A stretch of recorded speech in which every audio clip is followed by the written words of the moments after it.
Y'all ready to march? Today we're gathered here at the State Board of Education, who is deciding the social studies curriculum for millions of students across the state. We had a great turnout for those of us that are voting against that curriculum. We had buses come in from Amarillo, Rio Grande Valley, Houston, all of us here to talk about our belief in democracy, separation of church and state, and the idea that educators and experts should be able to weigh in on the curriculum that's being debated. We need educators, parents, teachers, people who understand classrooms better to have an opportunity to weigh in on that curriculum. So you'll see signs with buses don't erase our history. Over here we have teach the truth. And so this is just a way for us to really be bought into this idea that we are a society that's pluralistic, that looks different, and so that we need to have that reflected in our history and in our social studies and in the books that our young people read. Social studies is where our kids are learning how to think, not what to think. And right now what we have is an SBOE who wants to tell them what to think.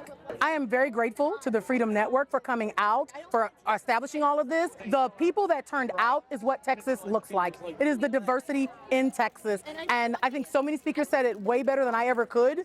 This is what has built and what sustains Texas. It's our diversity. I have been a social studies teacher since 1996. I have been in the fight. It is so important that we help our students. Students need representation.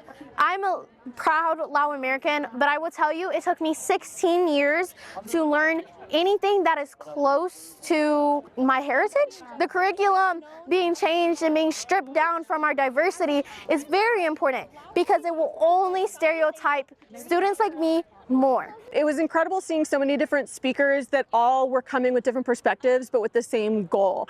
That really we want to trust teachers. We want kids in public school to be seen, feel like they see themselves in the curriculum, and we want to make sure that there's time for critical thinking skills, not just like a memorization of facts.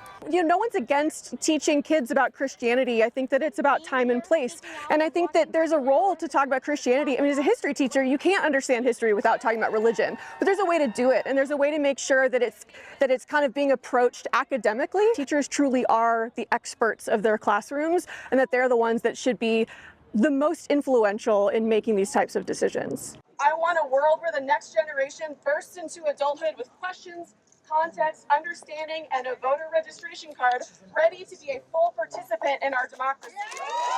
I'm deeply concerned about the fact that these new social studies standards and this proposed reading list contain almost exclusively references to Christianity. When any religion is talked about, it's either Christianity in depth or world religions in passing. I know how hard teachers work to plan curricular materials that are reflective of the students in their classroom, and they don't want to be Sunday school teachers, or they have signed up to be Sunday school teachers. We need our kids to be ready to navigate a multicultural, multifaceted world, and so now is the moment to be making sure that our kids receive the best possible education through the state of Texas. The Bible isn't a history book.